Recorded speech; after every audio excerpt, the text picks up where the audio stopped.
प्रश्नकाल में या अन्य नियमों के अंतर्गत भी अपनी बातों को जो रखा है वह कहीं न कहीं आम जनमानस से जुड़ी हुई वे बातें हैं जो प्रदेश के विकास के लिए बहुत मायने रखती हैं। और इसलिए मैं धन्यवाद दूंगा कि इस पूरे सदन में शीतकालीन सत्र में अनुपूरक बजट के साथ साथ अलग अलग मुद्दों पर माननीय सदस्यों ने भी विचार रखा है। मैं उन सब के प्रति भी हृदय से धन्यवाद देता हूं। मुझे अच्छा लगा, उन्होंने बहुत अच्छे सुझाव भी रखे हैं और उनके जो महत्वपूर्ण सुझाव होते हैं सरकार उनको गंभीरता से लेती है, उनको उसी भाव के साथ उन पर कार्रवाई भी आगे बढ़ाती है। और मैं आश्वस्त करता हूं कि जो भी महत्वपूर्ण सुझाव उन्होंने आज यहां पर दिए हैं उन सबको सरकार भी और जो भी अन्य मान्य दलीय नेताओं ने अपनी बातों को रखा है उन सब पर भी हम लोग गंभीरता से कार्रवाई को आगे बढ़ाएंगे। बहुत सारी चीजें ऐसी होती हैं जो अक्सर होता है कि स्वाभाविक रूप से विरोधी पक्ष में है तो उनको सरकार के हर अच्छे कार्य की भी आलोचना करनी ही है, क्योंकि अन्यथा विरोध में रहने का भी औचित्य नहीं रहेगा। लेकिन कुछ चीजें जरूर हैं और वह ये कि मैं विरोधी दल को इसके बारे में अवश्य कहना चाहूंगा। आपने उदारता से हमारे सामने नेता प्रतिपक्ष के रूप में अत्यंत वरिष्ठ सदस्य को और एक बुजुर्ग को जो अपनी सहजता और सरलता के लिए जाने जाते हैं, जिनके प्रति एक सामान्य सम्मान का भाव हम लोगों के मन में होता है, तो हम लोगों को विरोधी दल के प्रति जो कठोरता रहती है वो वैसे ही सामान्य रूप से सहजता में बदल जाती है। लेकिन मैं एक बात अवश्य कहना चाहूंगा, आपने जो बात कही है सरकार के बजट के आकार पिछले 8 और पौने 9 वर्ष के अंदर सरकार ने क्या कुछ किया है, उत्तर प्रदेश की अर्थव्यवस्था में सरकार के प्रयासों से क्या योगदान हुआ है, इनके बारे में क्योंकि सप्लीमेंट्री डिमांड्स हैं तो बहुत संक्षेप में ही अपनी बात को कहूंगा। लेकिन मैं आपसे जरूर पूछना चाहूंगा, आज से पौने 9 वर्ष पहले समाजवादी पार्टी इस पक्ष में थी और भारतीय जनता पार्टी उस पक्ष में थी। जो उपदेश आप यहां पे दे रहे थे अभी, यही उपदेश उस समय समाजवादी पार्टी के मुखिया को और उस समय के सरकार के संचालकों को दे होते ना, तो संभवतः इस प्रदेश का भी कल्याण होता। हमने क्या किया है मैं उसके बारे में भी चर्चा करूंगा। इसलिए मैं समाजवादी पार्टी से और विरोधी पक्ष से कहना चाहूंगा कि तो इधर उधर की बात मत कर, यह तो बता कि एक काफिला क्यों लूटा। जो समाजवादी पार्टी तितर बितर हो गई, अस्त व्यस्त हो गई, इस पूरे प्रदेश के सामने पहचान का संकट खड़ा किया, अराजकता का जो तांडव खड़ा किया था, कौन इसके लिए दोषी था?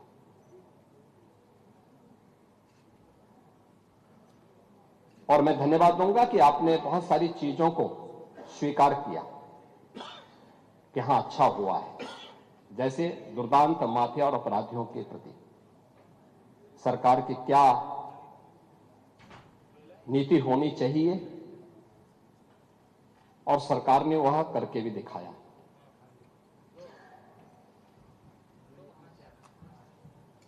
राज्य की अर्थव्यवस्था को आगे बढ़ाने के लिए स्पष्ट नीति हो और उन्हें लागू करने की दृढ़ इच्छा शक्ति हो तो परिणाम लाए जा सकते हैं। 4 आयाम उसके हैं और उन चारों आयामों पे सरकार ने किस रूप में कार्य किया है। कोई व्यक्ति हो, समाज हो, संस्था हो, इन सबको सबसे पहले चाहिए सुरक्षा। सुरक्षा का एक बेहतरीन वातावरण हो, कानून का राज हो, हर व्यक्ति के मन में सुरक्षा का एहसास हो, हर बेटी, हर व्यापारी अपने आप को सुरक्षित महसूस करे। यह किसी भी सरकार की पहली प्राथमिकता होनी चाहिए और किसी भी सरकार की पहली प्राथमिकताओं में उन कार्यक्रमों को लेकर के जब सरकार आगे बढ़ती है तो उसके परिणाम भी हम सबके सामने आते हैं। और मुझे इस बारे में प्रसन्नता है, सुरक्षा का जो माहौल हमने दिया, आपने क्या किया क्या नहीं किया, उत्तर प्रदेश की जनता ने रिजल्ट दिया है। हमने क्या किया है क्या नहीं किया है, उत्तर प्रदेश की जनता रिजल्ट दे रही है, आगे भी देगी। महत्वपूर्ण रिजल्ट है क्या, हमारे बारे में प्रदेश के अंदर और प्रदेश के बाहर धारणा क्या है। 2017 के पहले, 2017 के बाद। पांडे जी, आप भी देश और दुनिया के अंदर जाते होंगे। 2017 के पहले उत्तर प्रदेश के बारे में लोगों की धारणा बहुत अच्छी नहीं थी, हमें भी बुरा लगता था, अच्छी नहीं थी। आज इस पक्ष के लोग या उस पक्ष के लोग, कोई भी बाहर जाता होगा, प्रदेश के अंदर भी आप जाते होंगे, अगर राजनीतिक प्रोग्राम में नहीं, आप सामान्य कार्यक्रम में जाएंगे तो सामान्य लोगों के मुंह से बात अवश्य आपको दिखती होगी कि हां, सुरक्षा का एक माहौल है, बेहतरीन माहौल है। हर व्यक्ति को इस बात का एहसास होता है। देश के अंदर कहीं जाते हैं, लोगों के मन में एक एहसास होता है कि हां, यूपी सुरक्षित है, अच्छा है, दंगा नहीं है, अराजकता नहीं है। आपको उदाहरण देना है तो मैं आपको बता सकता हूं न्याय कैसे होता है। आप ही के सामने, आप ही की पार्टी से सदस्य चुनी गई पूजा पाल संभवतः नहीं है,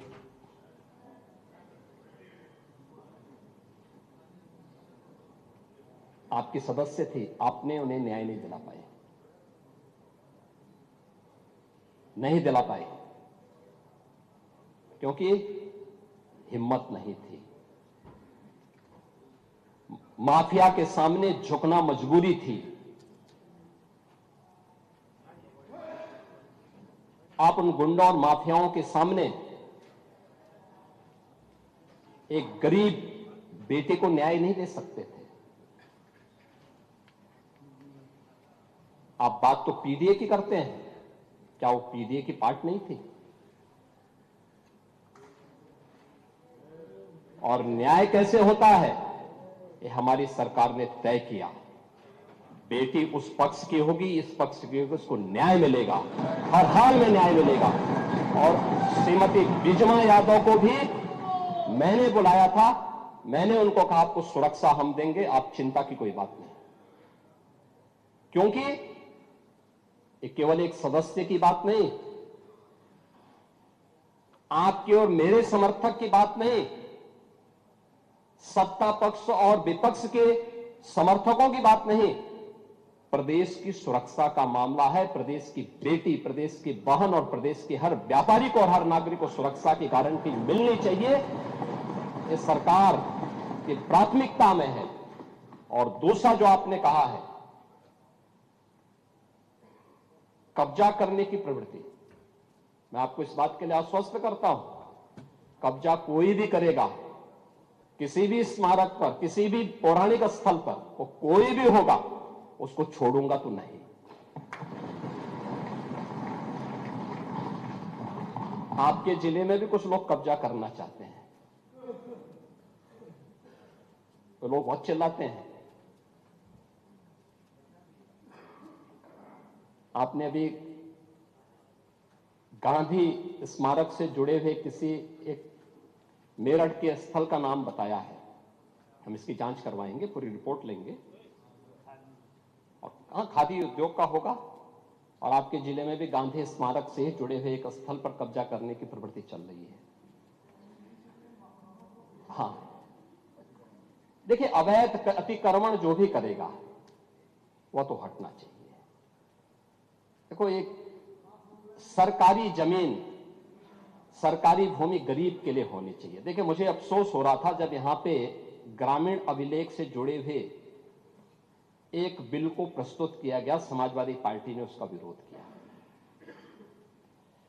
देखिए, पहली बार हुआ है और इस पूरे सदन को प्रधानमंत्री मोदी जी के प्रति आभार व्यक्त करना चाहिए कि आजादी के बाद पहली बार एक गरीब को, जहां पर आबादी की भूमि पर उसका मकान बना है, उसका अभिलेख उसके नाम पर पहली बार हुआ है। और पूरा देश प्रधानमंत्री मोदी जी के प्रति ग्रामीण अभिलेख से संबंधित एक संशोधन विधेयक हम लोग इस सदन में लेके आए थे। मैं सदन के प्रति आभार व्यक्त करूंगा कि सदन ने पास किया, लेकिन समाजवादी पार्टी ने प्रश्न खड़ा किया। यह अभिलेख उन्हीं गरीबों के लिए है कि जहां पर जिस गरीब का आवास होगा, आबादी की लैंड होगी, तो उस गरीब की परिवार की महिला सदस्य के नाम पे वो दर्ज होगा और उसका मालिकाना अधिकार उसको मिलेगा। उसके नाम पे वो बैंक से जाके कर्ज भी ले सकती है। लेकिन अगर उस आबादी की लैंड पर या किसी सरकारी लैंड पर कोई माफिया कब्जा करके जबरदस्ती उसको मॉल बना करके या कोई वसूली का अड्डा बना करके उसके माध्यम से अनैतिक और अवैध गतिविधियों का संचालन करके कोई छांगुर जैसा व्यक्ति वहां पे अनैतिक गतिविधियों का संचालन करेगा, तो उस पर बुलडोजर भी चलेगा, उसको भी कोई रोक नहीं सकता। और इसलिए सुरक्षा का यह वातावरण हर व्यक्ति के लिए आवश्यक है। और उस सुरक्षा का वातावरण ने परसेप्शन बदला है यूपी का। पूरे यूपी की सुरक्षा के इस वातावरण पर आज हर व्यक्ति कह सकता है कि आज यूपी में इन्वेस्टमेंट आ रहा है। मैं उस पर भी चर्चा करूंगा।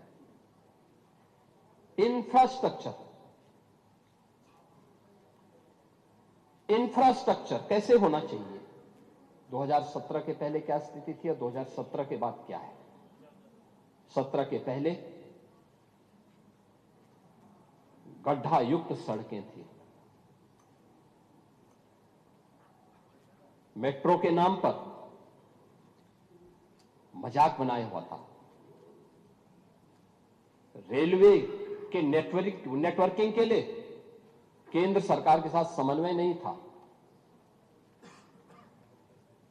आपकी मजबूरी होती है तो आप कांग्रेस के साथ गठबंधन कर लेते हैं,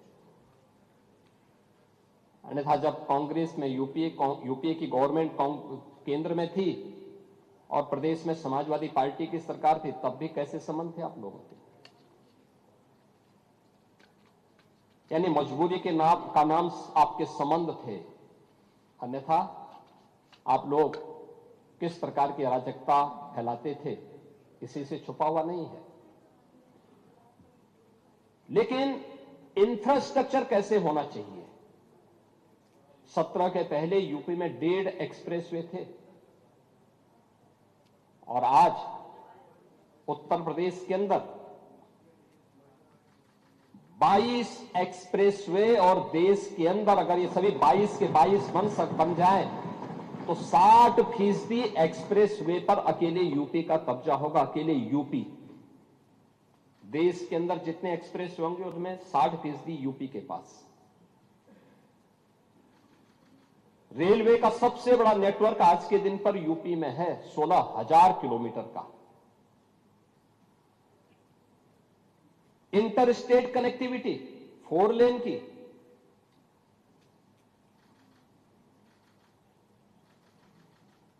मेट्रो सिटी यूपी, देश के अंदर सबसे अधिक मेट्रो यूपी के अंदर,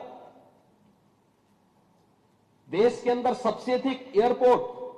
2017 के पहले यूपी के अंदर एयरपोर्ट की संख्या बहुत कम थी, उनमें से 2 संचालित थे, 2 आंशिक रूप से संचालित थे। आज 16 एयरपोर्ट संचालित हैं और उनमें से 4 इंटरनेशनल एयरपोर्ट हैं और 5वां इंटरनेशनल एयरपोर्ट जो भारत का सबसे बड़ा एयरपोर्ट है वह जेवर में नोएडा इंटरनेशनल एयरपोर्ट के रूप में अगले महीने संचालित होने जा रहा है। यह है उत्तर प्रदेश की स्पीड।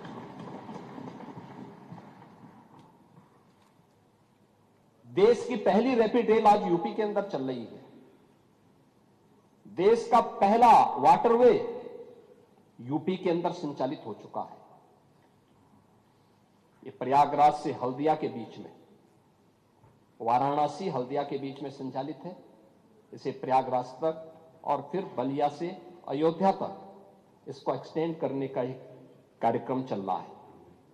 लेकिन यह सरकार की इच्छा शक्ति पर होता है। सरकार करना चाहिए तो हो सकता है, लेकिन जब सरकार नहीं करना चाहेगी, और इसीलिए मैं आपसे कहना चाहूंगा कि आप लोग बात बड़ी बड़ी करते हैं, लेकिन ये जो बड़ी बड़ी बातें आप लोग करते हैं ना, ये समाजवादी पार्टी का अहंकार है। जब व्यक्ति में अहंकार आता है तो कहता है कि मैंने ये कर दिया, लेकिन जब इसीलिए कोई आपको सम्मान नहीं देता समाजवादी पार्टी को। 17 के पहले प्रदेश के सामने ये पहचान के संकट से प्रदेश तरसता था समाजवादी पार्टी के कारण, लेकिन आज हर उत्तर प्रदेश वासी सम्मान इसलिए प्राप्त कर रहा है क्योंकि काम सरकार की एक टीम कर रही है, परिणाम है, लेकिन दुनिया कह रही है कि यूपी के अंदर अच्छा हो रहा है, तो पूरा उत्तर प्रदेश सम्मान प्राप्त कर रहा है। यानी अहंकार तब आता है जब कहते हैं कि साहब हमने ये कर दिया, लेकिन सम्मान तब पाते हैं जब दुनिया कहती है कि आपने अच्छा कर लिया। और आज दुनिया कह रही है कि यूपी ने अच्छा किया है, अच्छा कर रही है, हर एक मामले में अच्छा कर रही है, लेकिन इंफ्रास्ट्रक्चर के मामले में भी ये अच्छा यूपी के अंदर है। एम्प्लॉयमेंट, आप एम्प्लॉयमेंट की बात कर रहे थे, आपने शिक्षाविद भरे तो थे लोक सेवा आयोग में भी और शिक्षा आयोग में भी, क्या क्या कारनामे किए थे उन्होंने, क्या क्या कारनामे किए थे। जो हाई स्कूल 3rd डिवीजन था, इंटरमीडिएट 3rd डिवीजन था, आयोग का अध्यक्ष हो गया था। जो उसका आयोग जो उसके लिए एलिजिबल नहीं था उसको आपने आयोग का अध्यक्ष बनाया था, और क्या क्या गुल खिला रहा था। यूपी के नौजवानों के साथ खिलवाड़ इस समाजवादी पार्टी से ज्यादा किसने किया है। आज मैं कह सकता हूं भर्ती जितनी पारदर्शिता के साथ हुई है, 9.25 वर्ष सरकार को होने जा रहे हैं, कल 9.25 वर्ष सरकार को होंगे पांडे जी, और 9.25 वर्ष में 9 लाख सरकारी नौकरी उत्तर प्रदेश के नौजवानों को बिना किसी घूसखोरी के प्राप्त हो जाए। ये पहले कभी नहीं हुआ, कभी नहीं हुआ। अभी आपने देखा होगा, और मैं तो आपसे भी कहूंगा, अभी हाल ही में हम लोगों ने 60,244 पुलिस कार्मिकों की भर्ती की थी, आरक्षी भर्ती की। सिद्धार्थनगर जनपद के बहुत सारे नौजवान थे, आपको बुलाना चाहिए था अपनी विधानसभा के नौजवानों को, उनके परिवार के सदस्यों को बुलाते, उनको सम्मान देते, अच्छा रहता, क्योंकि आप उनके चुने हुए प्रतिनिधि हैं, आपको बुलाने का अधिकार है। क्या इससे पहले कभी हुआ? हम इतने बड़े पैमाने पर भर्ती इसलिए कर पाए क्योंकि हमने इसके लिए उतना इंफ्रास्ट्रक्चर दिया है। इससे पहले इंफ्रास्ट्रक्चर नहीं था।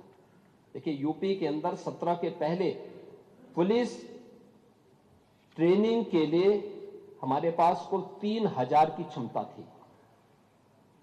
जब हम लोगों ने 2017 में पुलिस की भर्ती की व्यवस्था को देखा, कैसे इनकी ट्रेनिंग होगी, क्योंकि भर्ती नहीं करना, इनकी ट्रेनिंग भी करना है। वर्दीधारी फोर्स के लिए महत्वपूर्ण होता है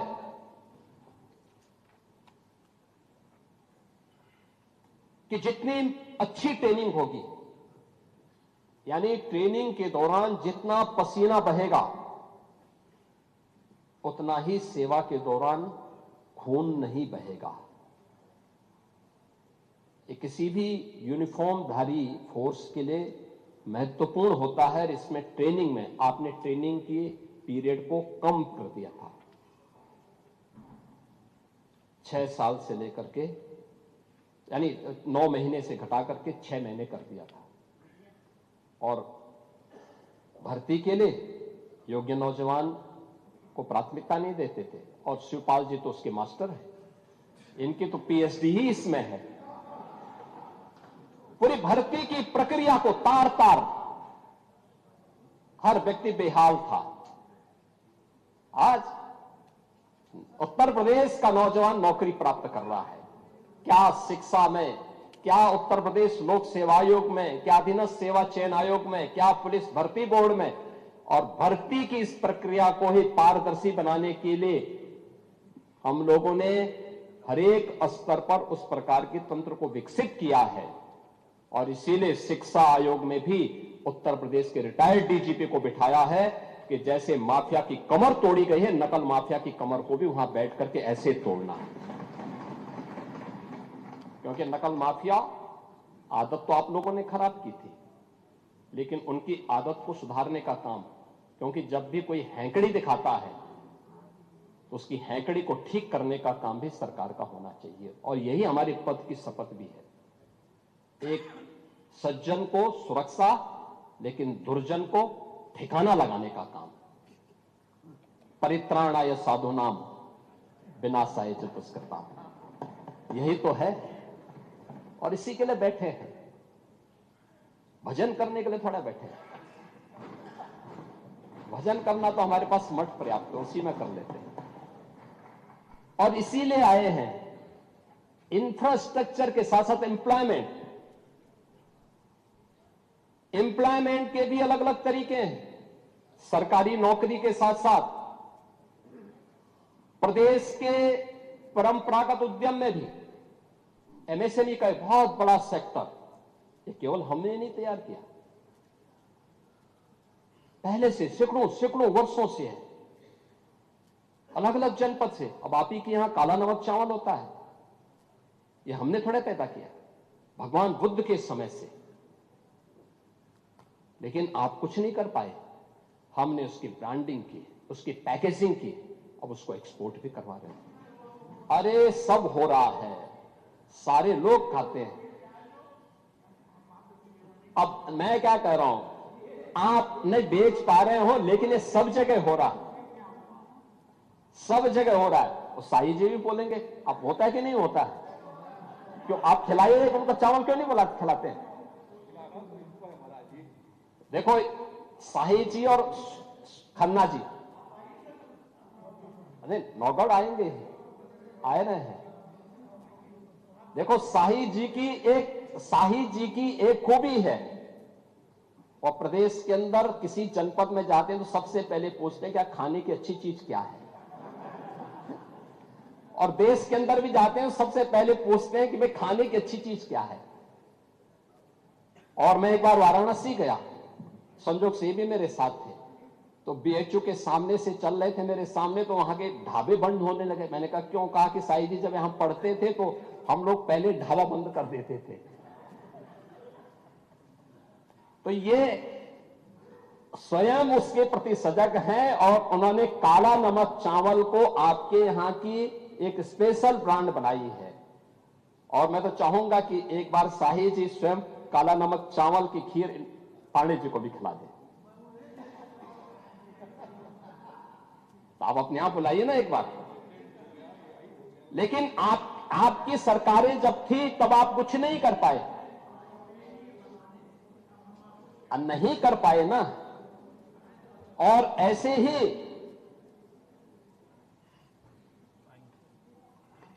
ही खन्ना जी हैं।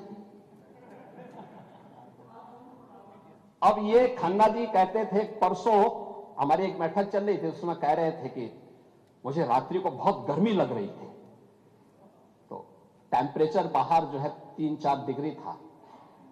मैंने कहा भी आपको गर्मी लग रही होगी, लेकिन पहले बैठक तो कर लीजिए आप। अब ये हाल है। लेकिन हर जनपद के एक एक प्रोडक्ट को, आज की नहीं, पुराने समय की थी, बंद पड़ रही थी।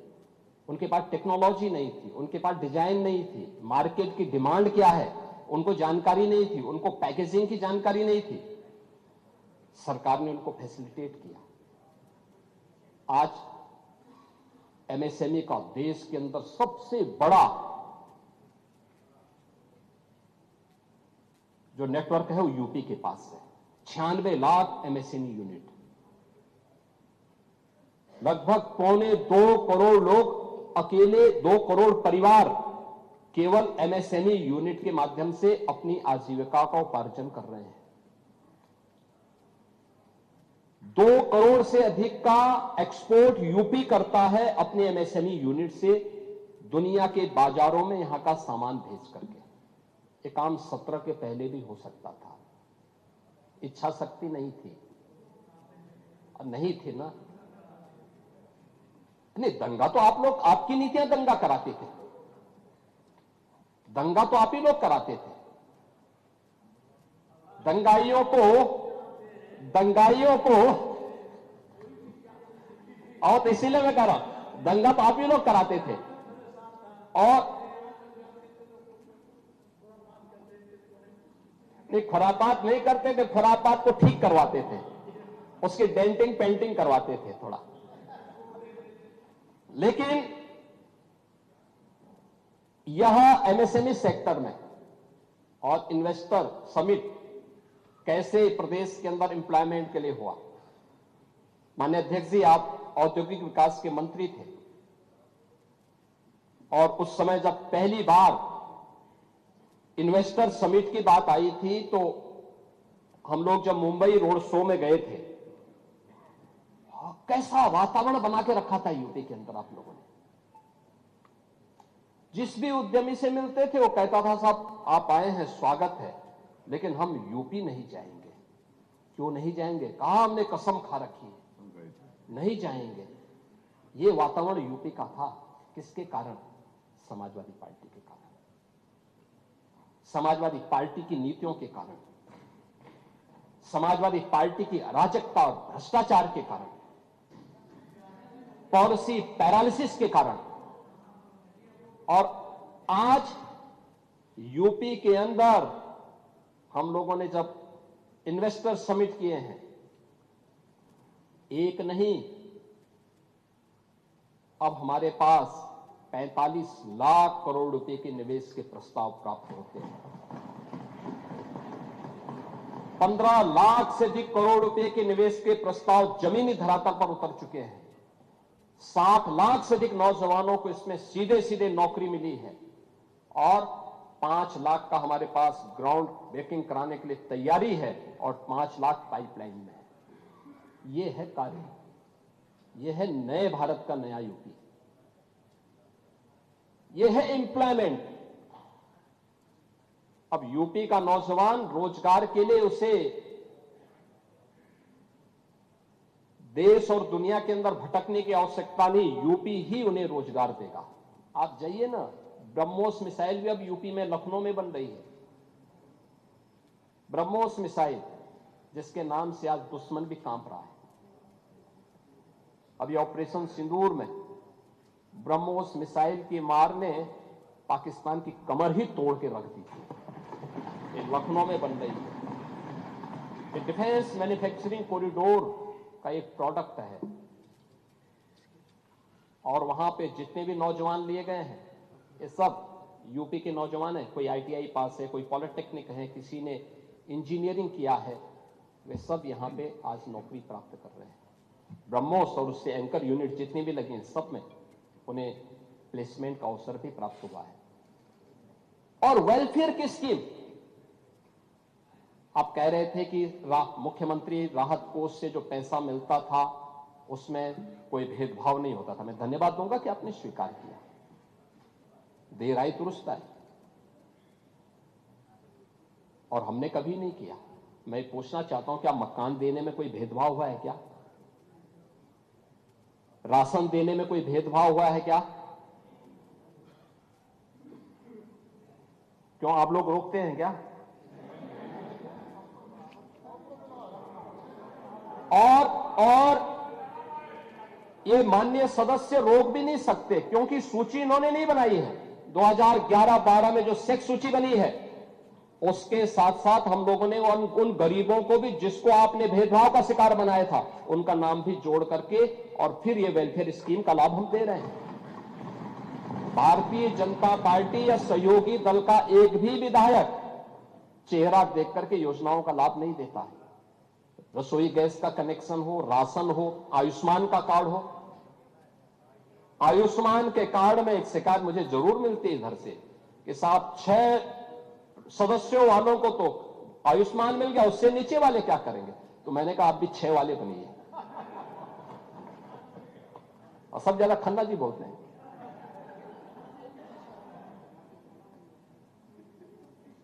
अब आपसे सीखें ना। लेकिन कभी नहीं भेदभाव हुआ है। और ऐसे ही सीएम रिलीफ फंड से पैसा देने में भी यह हमारे लिए पाप है, चेहरा देख करके योजनाओं का लाभ देना। उत्तर प्रदेश की 25 करोड़ की आबादी के कल्याण के लिए, उसकी सुरक्षा के लिए सरकार खड़ी है और बिना भेदभाव के योजनाओं का लाभ देगी। हम उसमें भी दे रहे हैं। अभी त्वरित का पैसा इधर ही नहीं मिला तो उधर भी कहां से? सभी को मिलेगा, सभी को पैसा मिलेगा। और हमने तो पीडब्ल्यूडी में भी मांगा था। देखो पहली बार, पाणी जी कह रहे थे समीक्षा की बात, नियमित रूप से समीक्षा होती है, एक एक विभाग की समीक्षा होती है, एक एक कार्यक्रम की समीक्षा होती है। हर जिले के अंदर वहां का जो सीनियर जनप्रतिनिधि है, माननीय सांसद या प्रभारी मंत्री हर महीने जिले के अंदर जाकर के बैठक लेता है। सीनियर जो मेंबर ऑफ पार्लियामेंट है वहां पर दिशा कमेटी के माध्यम से उन योजनाओं को कैसे इंप्लीमेंट करना है, इसकी भी समीक्षा होती है। उनकी रिपोर्ट शासन में आती है, फिर उसको विभागीय स्तर पर आगे क्रियान्वयन किस रूप में होना है, इसके बारे में भी कार्रवाई आगे बढ़ती है। पीडब्ल्यूडी की बैठक की पूरी कार्य योजना मैंने स्वयं अगस्त और सितंबर में माननीय विधायकों के साथ बैठक करके उस कार्य योजना को आगे बढ़ाने के लिए किया। और उसी के अनुरूप हर एक विधानसभा क्षेत्र में सड़क के लिए, पुल के लिए और जो उसके अलग अलग मद हैं, मानते हैं जितनी डिमांड थी उसके अनुरूप पैसा नहीं जा पाया होगा, फेज वाइज जाएगा। लेकिन कोई भी 403 विधानसभा में कोई विधानसभा नहीं बचेगी जहां विकास का पैसा जिससे वंचित रह जाए, हर जगह जाएगा, अवश्य जाएगा। और इसमें कोई भेदभाव किसी भी सदस्य के साथ नहीं है। हां, सीएम रिलीफ फंड में हम लोगों ने एक नया संशोधन जरूर किया है कि जिनके पास पहले से आयुष्मान कार्ड है वे आयुष्मान कार्ड का पहले उपयोग करें। पैसा कम पड़ जाता है, जिलाधिकारी रिपोर्ट लगा के दे और उस पर हम सीएम रिलीफ फंड से पैसा देंगे। दूसरा, कुछ हॉस्पिटल से हमें कुछ हॉस्पिटल्स की ऐसी शिकायत हमें मिली थी कि इनके द्वारा गलत बिलिंग की जा रही है, उसमें हमें कार्रवाई करनी पड़ी थी। इन सब पे कार्रवाई हुई है, अन्यथा पैसे में कोई रोक टोक नहीं है। और उसमें जो भी सदस्य लिखता हो, इस पक्ष का हो, उस पक्ष का हो, उस पक्ष का हो, किसी भी पक्ष का हो, सबको पैसा मिला है, आगे भी पैसा मिलेगा, कोई इसमें संदेह नहीं होना चाहिए। क्योंकि गरीब के प्रति सरकार की संवेदना है, हर गरीब के प्रति सरकार उसी मजबूती के साथ खड़ी है। इस सरकार की वेलफेयर स्कीम का लाभ भी इसी प्रकार से बिना भेदभाव के प्राप्त हुआ है। और इसीलिए जब अनुपूरक बजट को देने की बात आई, जब कोई नया मद है, कोई नई चीज हम प्रारंभ करने जा रहे हैं, उसके लिए जब बजट की आवश्यकता पड़ती है और हमारे रूटीन बजट का वो पार्ट नहीं है, तो सरकार को इस प्रकार के निर्णय लेने पड़ते हैं। और सरकार ने उन्हीं चीजों पर कार्य आगे बढ़ाया है। और इसी में हमारा जो मूल बजट था, जिसे हमने फरवरी में प्रस्तुत किया था, वह था 8,08,736 करोड़ 6 लाख रुपए का। अब उसको 88,000 पढ़ रहे थे, वो 8 लाख था। 8 करोड़ था। और हमने जो अपना अनुपूरक बजट प्रस्तुत किया है, वह किया है 24,496 करोड़ 98 लाख का। ये हमने किया है, जिसमें जो धनराशि उन मदों के लिए जिसमें रूटीन बजट के लिए धनराशि नहीं थी, उसमें एक्सप्रेसवे के लिए, ऊर्जा के लिए, स्वास्थ्य से संबंधित जिन मदों के पे धन नहीं था उनके लिए, निवेश, नगरीय सुविधाओं के लिए, तकनीकी शिक्षा और महिला सशक्तिकरण के लिए जो धनराशि की आवश्यकता थी, उस पर हम लोग इस बजट को हम लोगों ने इसमें प्रस्तुत किया है। इसको लेंगे तो ये पूरा बजट हमारा अब बनकर के तैयार हो जाएगा। यह 8 करोड़ 33 लाख 233,233 करोड़ 4 लाख रुपए का यह हमारा टोटल बजट हो जाएगा वर्ष 25-26 का। मैंने आपसे इसी बात को कहा था कि हमें रिजल्ट पे ध्यान देना होगा। रिजल्ट क्या है? एक रिजल्ट तो मैंने बताया परसेप्शन के बारे में। ये 4 क्षेत्रों में जो कार्य किए गए, समान रूप से कार्य हुए हैं, उसके परिणाम आपके सामने हैं। और परिणाम क्या है? परिणाम ये है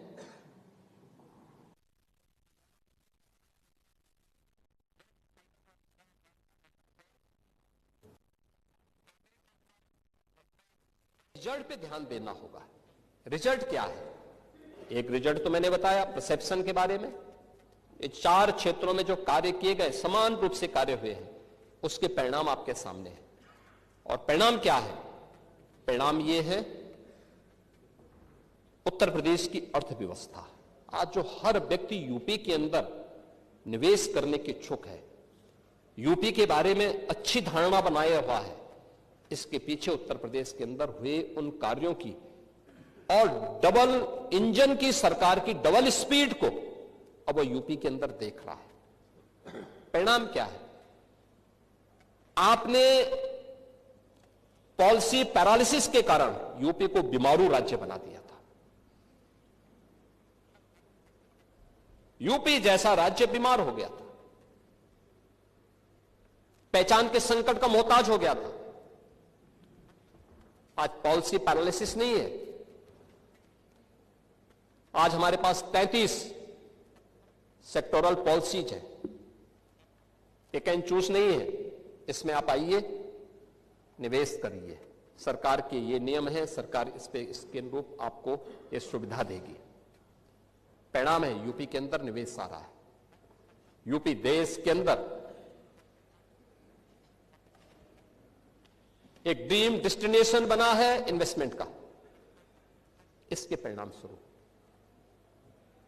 बीमारू राज्य से उभर करके पिछले 5 वर्ष में यूपी अब रेवेन्यू सरप्लस स्टेट के रूप में अपने आप को स्थापित किया है। और जितना यूपी प्रोग्रेस किया है, आज देश के अंदर आर्थिक स्थिति में अन्य राज्यों की स्थिति यूपी से उतनी अच्छी नहीं जितनी यूपी आज है। ये प्रयास से होता है, शुद्ध नियत से होता है, स्पष्ट नीतियों से होता है। उन नीतियों को जमीनी धरातल पर उतारने की इच्छा शक्ति से होता है। और उन कारणों से आज सरकार ने इन चीजों को आगे बढ़ाया है। आज हमने हमें इस बात पर प्रसन्नता होती है कि हमारी सरकार ने उत्तर प्रदेश के पर लगे हुए बीमारू के कलंक से हमने इसको यूपी को मुक्त किया है। आज यूपी बीमारू राज्य नहीं है।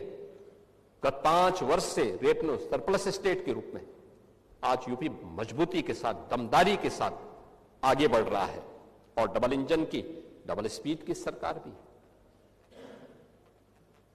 पॉलिसी पैरालिसिस का शिकार नहीं है। हमारे पास अलग अलग सेक्टर की पॉलिसीज हैं। कोई भी निवेशक आएगा उसके लिए लैंड बैंक है, पॉलिसी के दायरे में आकर के निवेश कर रहा है और सरकार ने उसको यहां पे एक गुड गवर्नेंस का एक माहौल भी दिया है, बेहतरीन सुरक्षा का माहौल दिया है। आज कोई गुंडा किसी इंडस्ट्रीज को फोन नहीं कर सकता, किसी व्यापारी से गुंडा टैक्स नहीं ले सकता, नहीं कर सकता। अगर करेगा तो उसको भी मालूम है कि इसके परिणाम क्या होंगे। कोई जानबूझ करके उलझेगा तो उसको भी मालूम है कि जानबूझ के उलझने का मतलब अब वह स्थिति नहीं है कि जब पुलिस आगे आगे दौड़ती थी और गुंडे उसको पीछे से दौड़ाते थे। अब वह यूपी नहीं है। अब ये वह यूपी है जो हर प्रदेशवासी को सुरक्षा की गारंटी तो देता है, लेकिन हर गुंडे को इसके लिए चेतावनी भी देता है कि सुधर जाओ, नहीं तो यमराज के यहां जाने के रास्ते भी खुले हुए हैं और यमराज का बुलावा आ जाएगा।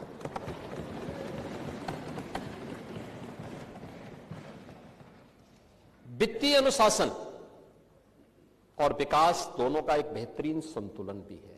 जो मैंने आपको बताया ना, रेवेन्यू सरप्लस है, ये वित्तीय अनुशासन का एक उदाहरण है और विकास के लिए जो इंफ्रास्ट्रक्चर के साथ साथ वेलफेयर स्टेट के रूप में भी यूपी ने अपने आप को स्थापित किया, इसके भी उदाहरण है। आज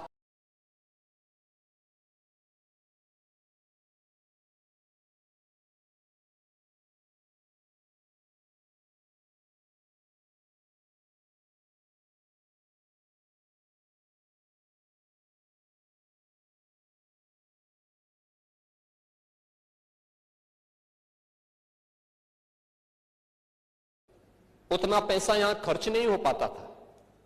यहां के लोगों को उसको कर्ज के रूप में या निवेश के रूप में और पैसा नहीं मिलता था। मुश्किल से 4400 पैसा जमा करता था तो 44 पैसा उसको मिलता था, शेष नहीं मिलता था। और आज मुझे प्रसन्नता है 62 से 65% पैसा यूपी के अंदर लग रहा है। इसको 70% तक पहुंचाने के एक बड़े लक्ष्य को लेकर के आज सरकार आगे बढ़ी है। और अब मैं कह सकता, ये चीजें तब हो गई हैं जब सरकार ने सुरक्षा का वातावरण दिया, अच्छा इंफ्रास्ट्रक्चर दिया। और ये चीजें तब हुई जब पिछले 8 पौने 9 वर्ष में कोई नया टैक्स नहीं लगाया। खन्ना जी अपनी फाइल लेके हमेशा बैठे रहते हैं कि वैट की दर थोड़ा बढ़ा दी जाए। मैं कहता हूं थोड़ा रुक जाइए, थोड़ा रुक जाइए। तो उसी में खन्ना जी कहते हैं ठीक है रुकना है। तो शाहजहांपुर का एक प्रस्ताव भी था,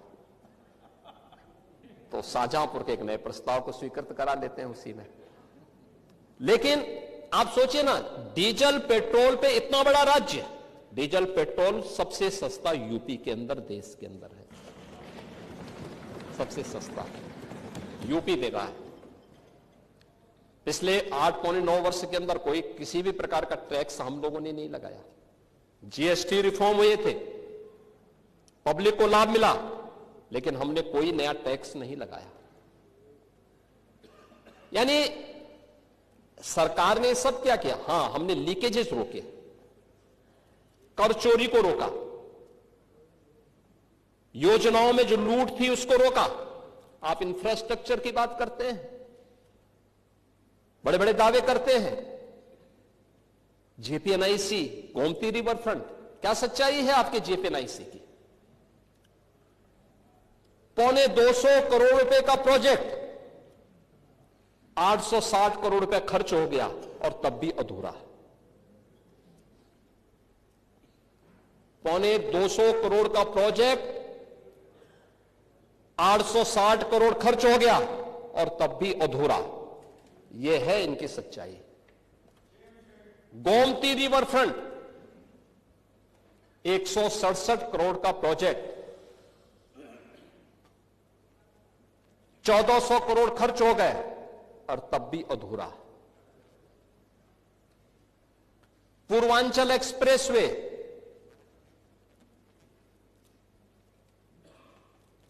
ईश्वर की बड़ी कृपा हुई कि तब तक आपकी सरकार जा चुकी थी और हमने फिर से उसका मूल्यांकन करवाया। इन्होंने 15,200 करोड़ रुपए के उसका केवल सिविल वर्क के लिए उसको तय किया था और उससे 10 मीटर चौड़ा, 1 किलोमीटर लंबा इन्होंने 340 किलोमीटर तय किया था। हमने थोड़ा सा उसके अलाइनमेंट को अलग से लेकर के 341 किलोमीटर लंबा बनाया, 120 मीटर चौड़ा किया और उसे जिसे 15,200 करोड़ रुपए में बना रहे थे, हम लोगों ने 11,800 करोड़ रुपए में वही एक्सप्रेसवे बना के दिखाया।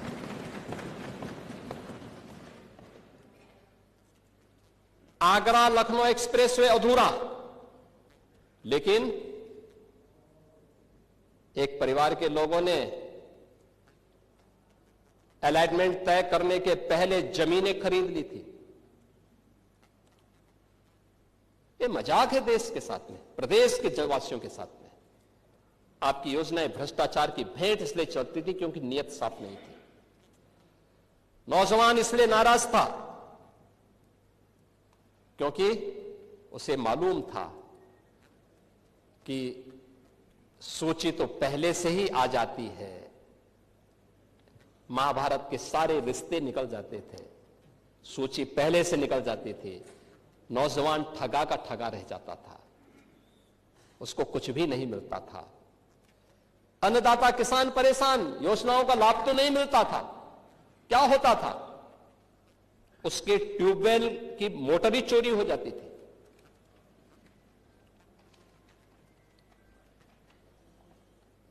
हमने उसको सुरक्षा की गारंटी भी दी, 16 लाख प्राइवेट ट्यूबवेल को फ्री में बिजली की गारंटी भी दी है और यूपी पहला राज्य है जो अपने अन्नदाता किसानों को सर्वाधिक बिजली की आपूर्ति करता है, सर्वाधिक आपूर्ति करता है। हमारे पश्चिम के किसान आए थे, हमारे आरएलडी के सभी माननीय सदस्य बालियान जी हैं, ये सभी हमारे माननीय विधायकगण हैं, पश्चिमी यूपी से हमारे जितने भी विधायकगण, ये लोग अक्सर आते थे मेरे पास, कहते थे कि साहब गन्ना किसानों का कुछ हो जाए। हमने कहा चिंता मत करिए, यूपी 400 रुपया गन्ना मूल्य का भुगतान कर रहा है किसानों को और 1 सप्ताह के अंदर गन्ना मूल्य का भुगतान। यानी कोई मान सकता है यूपी जैसे राज्य में अब तक, यानी हमने 2,92,000 करोड़ रुपए से अधिक का गन्ना मूल्य का भुगतान गन्ना किसानों को, अकेले गन्ना किसानों को किया है, अकेले गन्ना किसानों को यूपी ने। यह है यूपी की नई प्रोग्रेस। करने की इच्छा शक्ति होनी चाहिए और सरकार ने यह काम जो भी किया है अपनी पारदर्शी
की थी, अस्थिरता की थी और आज रूल ऑफ लॉ आज यूपी के अंदर है।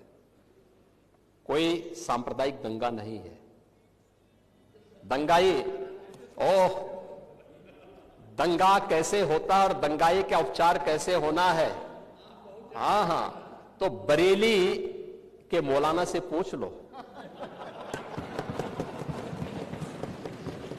अब यहां न कर्फ्यू है न दंगा है, अब यूपी में सब चंगा है।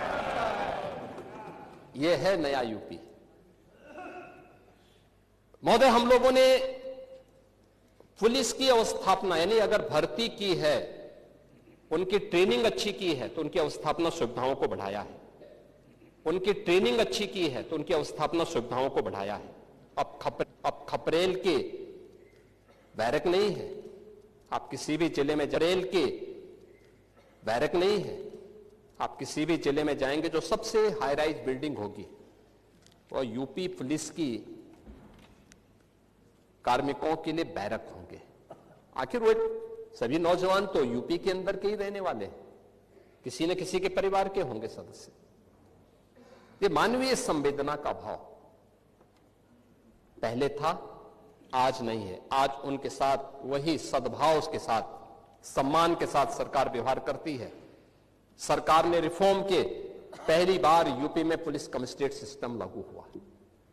7 जिले आज उससे पूरी तरह आगे बढ़ चुके हैं। मॉडर्न पुलिसिंग, साइबर थाना और फॉरेंसिक इंस्टीट्यूट, यह आज यूपी की पहचान बन रही है। आज यूपी के अंदर एफएसएल लैब्स बंद पड़ रही हैं। 3 नए कानून लागू होने के बाद 7 वर्ष से ऊपर के प्रत्येक सजा में फॉरेंसिक एविडेंस आवश्यक है। आपका कार्यकाल होता तो आप कभी नहीं कर पाते। इसलिए नहीं कर पाते क्योंकि आपने ना फॉरेंसिक लैब बनाई, ना फॉरेंसिक इंस्टीट्यूट बनाए। ओह, अब 4-4 बार थे, नहीं कर पाए तो अब कभी नहीं मिलना है। अब नहीं मिलना है। चलिए, स्वस्थ रहें ये सब देखने के लिए, आप स्वस्थ रहें देखने के लिए कि फिर से सपा को उधर बैठना पड़ेगा और सपा को बैठना ही नहीं पड़ेगा, उस लायक भी रहती है कि मुख्य प्रतिपक्षी दल बना रहता है कि नहीं रहता है, ये इसमें मुझे संदेह लगता है। लेकिन आज यूपी के अंदर 12 एफएसएल लैब ये बी ग्रेड की बन चुकी हैं। 6 अन्य एफएसएल लैब्स बन रही हैं। हर जिले में 2 फॉरेंसिक वैन हम उपलब्ध करवा चुके हैं एविडेंस कलेक्ट करने के लिए, और इस पर कार्य हो रहा है। सेफ सिटी के लक्ष्य को हमने प्राप्त किया है, इस पर कार्य हुआ है। UP SSF special security force 6 वाहिनियों का गठन हो चुका है। पीएससी, जिस पर हर यूपी वासी पहले गर्व करता था, समाजवादी पार्टी ने उनकी सभी कंपनियों को नष्ट करने का प्रयास किया। हमने 34 कंपनियों को जो समाप्त हो चुकी थी इन्हें फिर से पुनर्गठित किया है और उनकी भर्ती की प्रक्रिया को पूरा बनाया है। और अब तो 3 महिला पीएससी की बटालियन भी वीरांगना उदा देवी के नाम पर, वीरांगना झलकारी बाई के नाम पर और वीरांगना अवंती बाई लोधी के नाम पर उत्तर प्रदेश के अंदर गठित हो चुकी हैं। इन पर कार्रवाई आगे बढ़ चुकी है और इसीलिए उत्तर प्रदेश अब ये नया उत्तर प्रदेश है। ये सब करने का परिणाम, आज देश का कुल मोबाइल फोन का जो भी प्रोडक्शन होता है वो यूपी के अंदर बन रहा है। 55% यूपी के अंदर बन रहा है। जितने भी इलेक्ट्रॉनिक कंपोनेंट बन रहे हैं उसका 60% यूपी के अंदर बन रहा है। और आज यूपी के अंदर ईज ऑफ डूइंग बिजनेस में देश के अंदर यूपी टॉप अचीवर स्टेट के रूप में अब यूपी जाना जाता है। यह है यूपी की नई पहचान। आज राष्ट्रीय शिक्षा नीति, skill India, startup India, stand up India, ये युवाओं की स्किलिंग के लिए और युवाओं को बेहतर भविष्य देने के लिए प्रभावी ढंग से सरकार के द्वारा इसे आगे बढ़ाया गया है। आज आर्टिफिशियल इंटेलिजेंस में, सेमीकंडक्टर में, साइबर सिक्योरिटी के लिए, रोबोटिक्स में, ड्रोन टेक्नोलॉजी में, इलेक्ट्रिक व्हीकल में, agritech, fintech, deeptech, health take, tourism और हॉस्पिटलिटी में, डिफेंस, मैन्युफैक्चरिंग और स्पोर्ट्स जैसे क्षेत्रों में भी उत्तर प्रदेश ने नए गंतव्य प्राप्त किए हैं और तेजी के साथ उत्तर प्रदेश अब आगे बढ़ चुका है।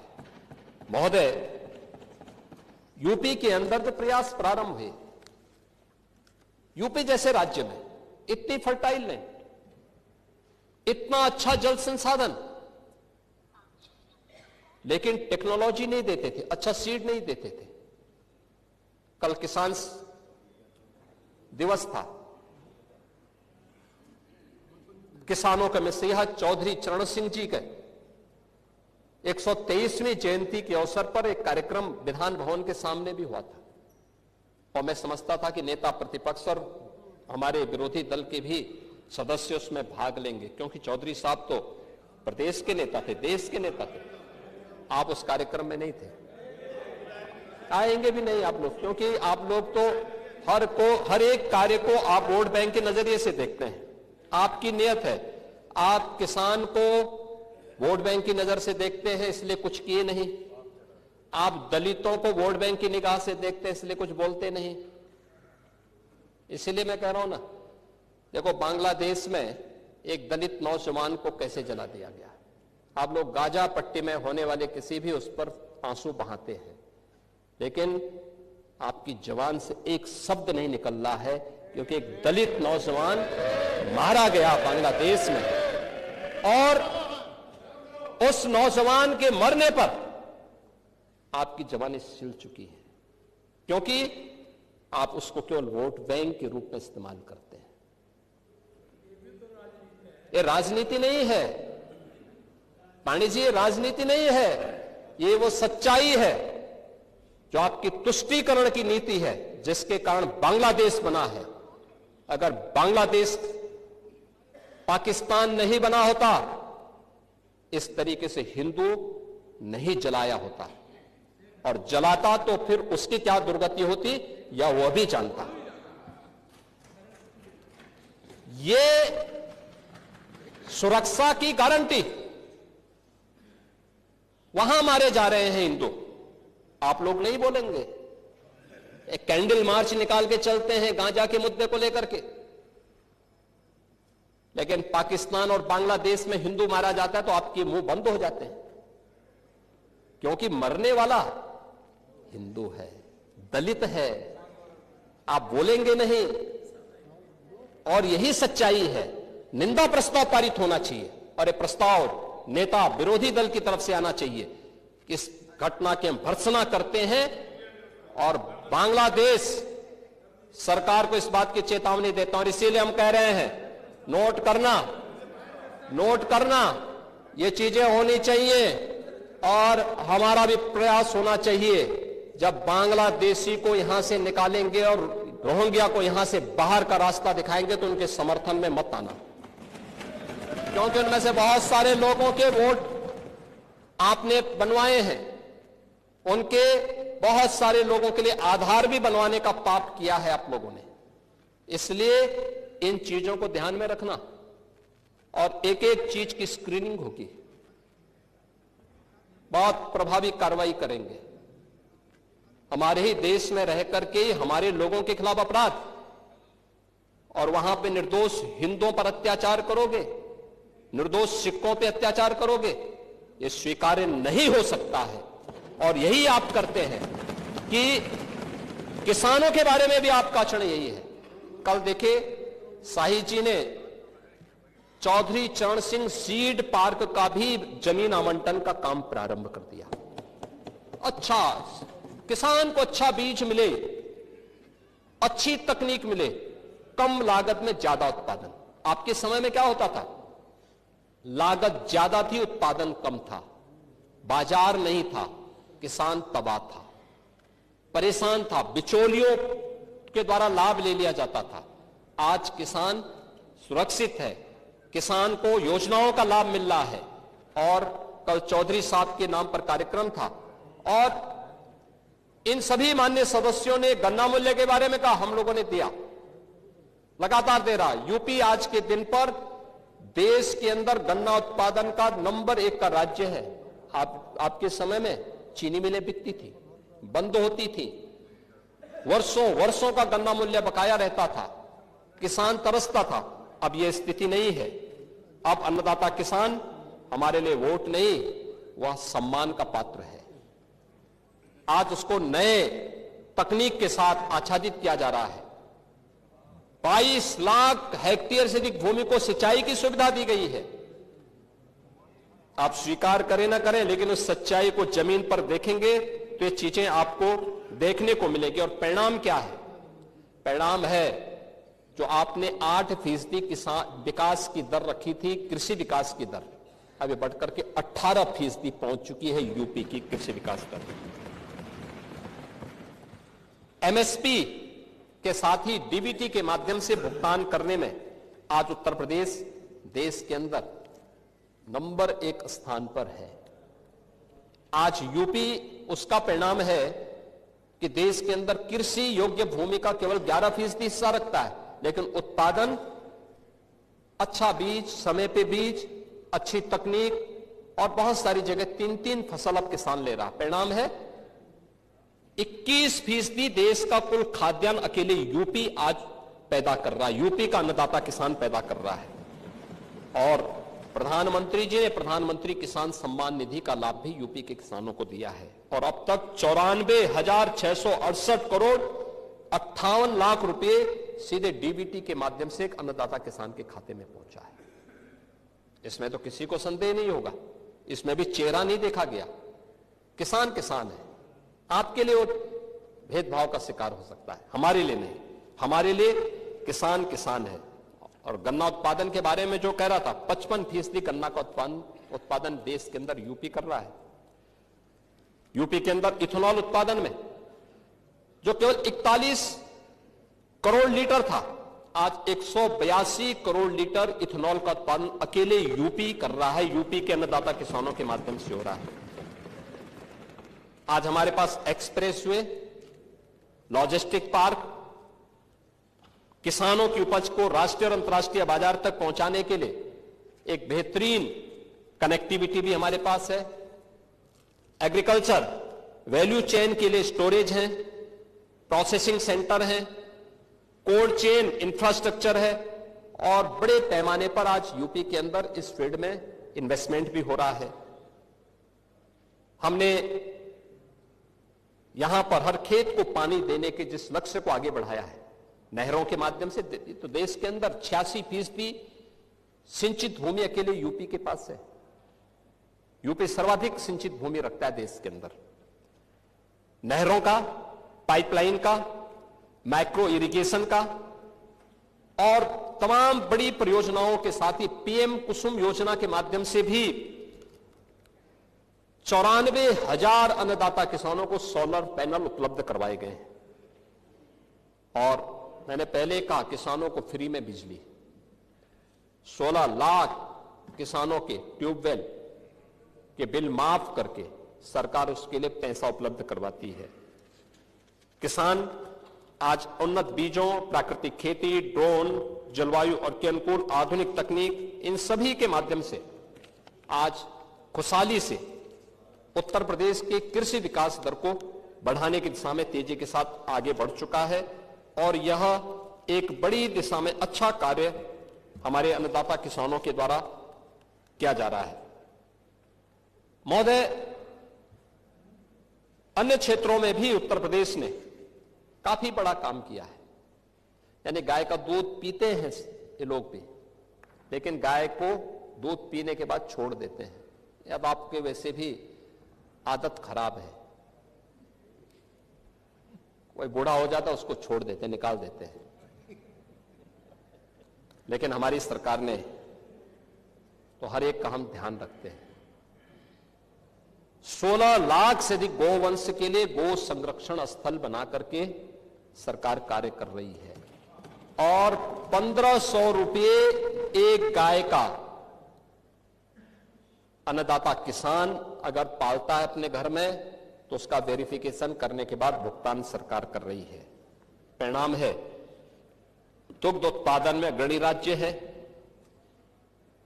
स्मार्ट खेती, मिलेट्स यानी श्री अन्न की खेती के विस्तार में भी उत्तर प्रदेश ने देश के अंदर अग्रणी स्थान बनाया है।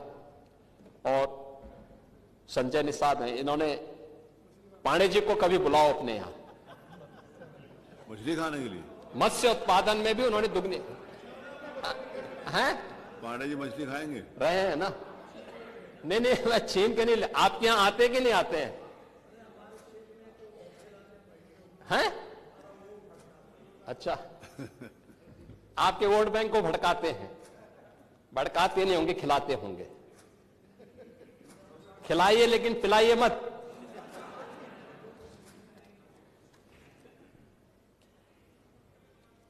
महोदय,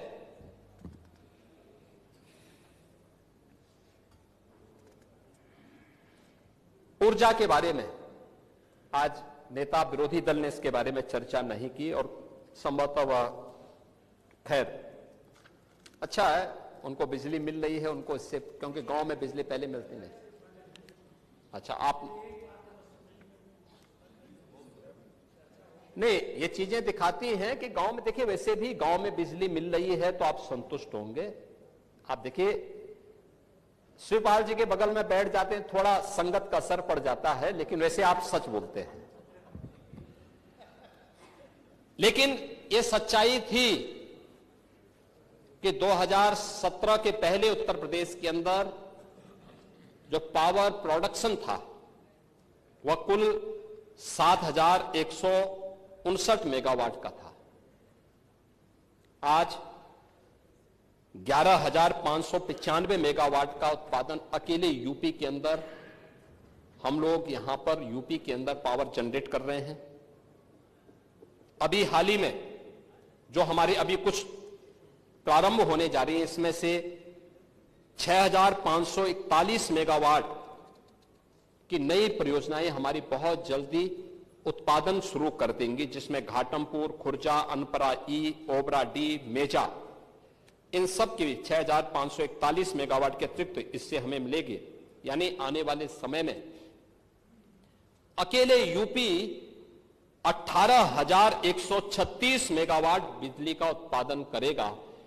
पीएम सूर्य घर मुफ्त बिजली योजना में 1 गीगावाट की सोलर क्षमता हम लोगों ने हासिल की है और यूपी देश के अंदर अग्रणी राज्यों में इसमें है, जिसमें सोलर पैनल किसी भी घर में लगेगा तो उस घर की बिजली का खर्चा आधे से भी कम हो जा रहा है। अगर वो व्यक्ति उसको ठीक ढंग से देखभाल कर लेगा तो बहुत अच्छे ढंग से इसको आगे बढ़ाने में सरकार आगे कार्य कर रही है। सुरक्षा का परिणाम है कि जो पहले वोमेन फोर्स, महिला जो शक्ति थी, ये जो काम करती थी पहले, कामकाजी महिलाओं को काम करने का जो पहले स्कोप था 17 के पहले, वो केवल 13% था। आज उसका शेयर उत्तर प्रदेश के अंदर बढ़कर के 35% से अधिक हो।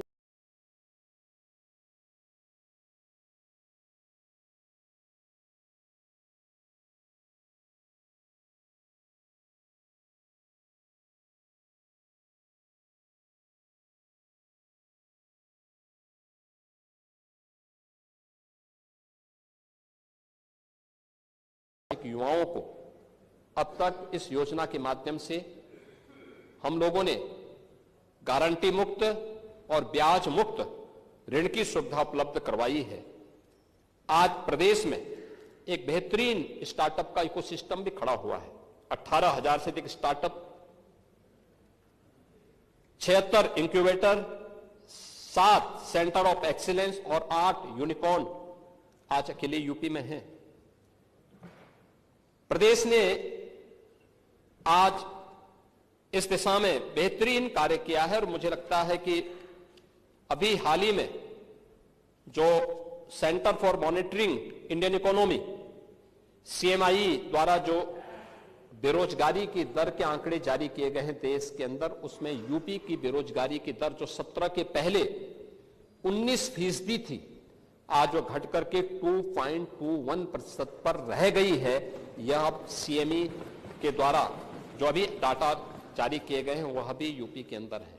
आप वेलफेयर स्कीम में बात करेंगे, दिव्यांगजनों, निराश्रित महिलाओं और वृद्धजनों के लिए पेंशन की राशि, आप याद करिए आपके समय में 300 रुपया मिलता था और वह भी आधा अधूरा। ओह, वो भी आधा अधूरा। आज डीबीटी के माध्यम से हम 1,06,00,000 परिवारों को 12,000 रुपये साल का पेंशन की सुविधा दे रहे हैं। डीबीटी के माध्यम से पैसा उनके खाते में जाता है।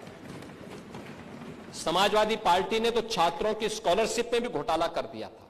अनुसूचित जाति जनजाति के छात्रों की स्कॉलरशिप रोक दी थी और अब तो सरकार ने तय किया है कि छात्रवृत्ति दीपावली के पहले और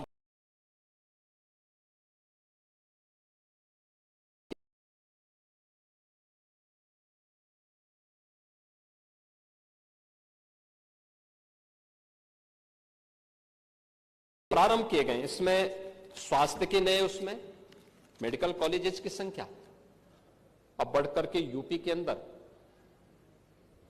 यह 81 हो गई है। आपके यहां भी मेडिकल कॉलेज है माधव बाबू के नाम पर।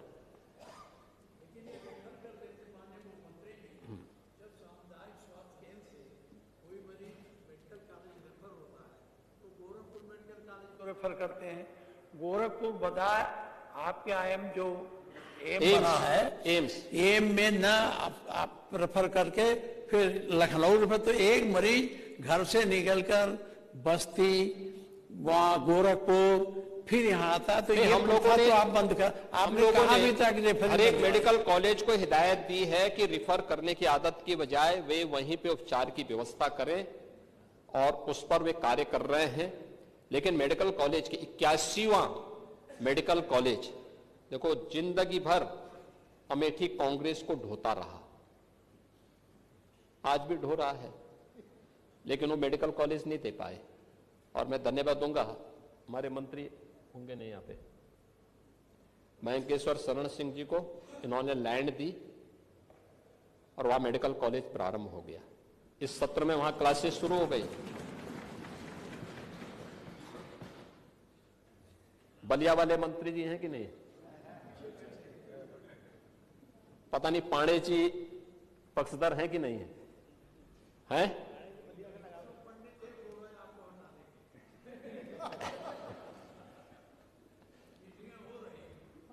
आपको धन्यवाद, आपको बहुत बहुत धन्यवाद। आप तो है ना हमारे साथ में, तो आप हैं तो फिर क्या आप दया शंकर सिंह के यहां मेडिकल कॉलेज खोलने के पक्षधर हैं कि नहीं हैं? लेकिन अपने समय में नहीं कर पाए थे, पैसा नहीं था।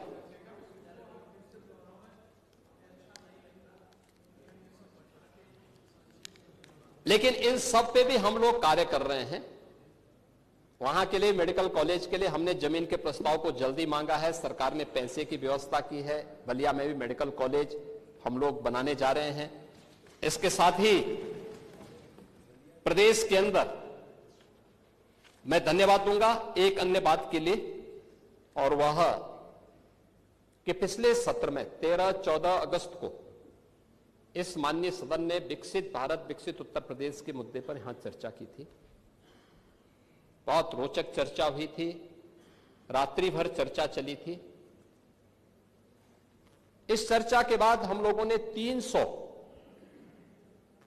प्रदेश भर के इंटेलेक्चुअल के साथ हम बैठे थे। फिर उन्हें हमें अलग अलग संस्थानों में हमने इसी मुद्दे पर चर्चा करने के लिए भेजा था। वे लोग अलग अलग संस्थाओं में गए थे। इसके बाद एक पोर्टल विकसित किया गया। हम लोगों ने इसी मुद्दे पर प्रदेश के लोगों से राय मांगी थी और मुझे प्रसन्नता है कि अब तक उत्तर प्रदेश से 98 लाख लोगों ने हमें अपने सुझाव भेजे हैं विकसित उत्तर प्रदेश के बारे में। उनका विजन क्या है, कैसे हम इस लक्ष्य को प्राप्त कर सकते हैं, और 2047 में जो प्रधानमंत्री जी का विजन है विकसित भारत का, उस समय विकसित उत्तर प्रदेश कैसे बनेगा, इस मुद्दे पर वह विचार भी हमारे सामने आए हैं। और उन सब को लेकर के समय IIT कानपुर के साथ मिलकर के इस सेक्टर में हम लोग कार्य कर रहे हैं। महोदय, मुझे केवल एक बात आपसे कहनी थी, वह यह कि सरकार की इच्छा शक्ति बहुत साफ है। जो पहले दिन था वही आज भी है, और सरकार उसी दिशा में आगे कार्य भी कर रही है। और मैं इसीलिए कहूंगा कि सप्लीमेंट्री डिमांड्स में हम लोगों ने प्रदेश की आवश्यकता के लिए जहां आवश्यकता पड़ रही है वहां पे धनराशि, और सरकार अब ये नहीं देती है कि टोकन मनी के रूप में, क्योंकि मैं जब 17 में आया था मैं देखता था समाजवादी पार्टी ने तमाम सड़कों को सैंक्शन किया था, लेकिन पैसा कितना दिया था, पता लगा कि 25 करोड़ की सड़क है, पैसा दिया था 1 लाख। अब मुझे बताइए 25 करोड़ की सड़क में 1 लाख से काम चलेगा? नहीं चल सकता है। ऐसे ही हम लोगों ने नहीं किया। आप लोग जो करते थे वो हम नहीं करते। नहीं, हाँ, सबको मिलेगा, आप चिंता मत करिए। वो सड़क भी हमारे उसमें है वो, और आप चिंता मत करिए, वो भी होगा। लेकिन अब सरकार ने तय किया है कि हम एक साथ 40 से 50% पैसा रिलीज करें। जो डिमांड होती है 40 से 50% पैसा एक बार रिलीज करें, और 75% काम पूरा होने के बाद तुरंत डिमांड भेजें, जिससे नया पैसा वहां पे रिलीज किया जा सके। और इसीलिए काम की एक गति, कार्य योजना बनाने में समय लगता है, लेकिन जब कार्य योजना और उसके सभी प्रकार की DPR की सभी औपचारिकताएं पूर्ण हो जाती हैं तो उसके बाद उसको रिलीज करने में अब अगले 3 महीने का समय जो बच गया है, इसमें उसी गति को आगे बढ़ाने का। और मैं कह सकता हूं कि 24, 25 और 25, 26 की जो स्पीड है, इसमें निरंतरता आपको आगे बढ़ती हुई दिखाए, आपको इसमें एक नई गति देखने को मिलेगी। मैं केवल इस पूरे माननीय सदन से इस बात को कह सकता हूं, और खासतौर पर नेता विरोधी दल और विरोधी पक्ष से जुड़े हुए लोगों से, कि आप अनावश्यक नकारात्मकता मत लेके आइए। हर चीज को जातीय चश्मे से देखने की आदत से आप अपने को थोड़ा, यूपी का जितना आप नुकसान कर चुके हैं उससे आप लोग अब थोड़ा बचिए। अगर अब चाहते हैं कि वजूद बना रहे तो उससे बचिए, और नहीं तो मैं आपसे कहूंगा कि राह में मुश्किल होगी 1000, तुम 2 कदम बढ़ाओ तो सही, हो जाएगा हर सपना साकार, तुम चलो तो सही, तुम चलो तो सही। ये सभी सपने साकार होंगे जो विकसित उत्तर प्रदेश के लिए इस सदन ने 13-14 अगस्त को देखा था। उन सभी सपनों को साकार करने के लिए सरकार यहां पे वंदे मातरम पे भी चर्चा कराई है, सप्लीमेंट्री डिमांड्स के साथ इस माननीय सदन में आई है। और मैं उन सभी नेताओं को, उन सभी माननीय सदस्यों को जिन्होंने इस शीतकालीन सत्र में अपने विचारों को इस सदन में रखा है, उन सभी को इस पर उन्होंने यहां पर आज इस सदन में चर्चा की है, उन सभी को मैं एक बार फिर से हृदय से धन्यवाद देते हुए, अध्यक्ष जी, मैं अपनी वाणी को विराम देता हूं। आपके प्रति आभार व्यक्त करता हूं कि आपने इस मुद्दे पर मुझे बोलने की अनुमति दी। धन्यवाद। मत संख्या 13। मत संख्या 13। ये दो सवाल है, वो काफी तो पूछ लिया आपने। माननीय नेता सदन, पूछ तो लिया। ये आपको कैसे पता चला बांग्लादेश वाला दलित है? और अगर है तो आप उसका प्रमाण होगा आपके पास। शेख हसीना को आपने संरक्षण दिया है, अच्छी बात है। अरे छोड़िए, भारत सरकार का प्रभावी कार्यवाही है, इसमें भारत सरकार को प्रभावी कार्यवाही करनी चाहिए बांग्लादेश में जो ये सब हो रहा है। दूसरा है, लोक सेवा आयोग में माइग्रेशन व्यवस्था लागू कर पिछड़े दलितों को आरक्षण के साथ भेदभाव बंद कर। 9 साल से CBI जहां चल रहे। मुख्यमंत्री योगी आदित्यनाथ को आप सदन में सुन रहे थे। जबरदस्त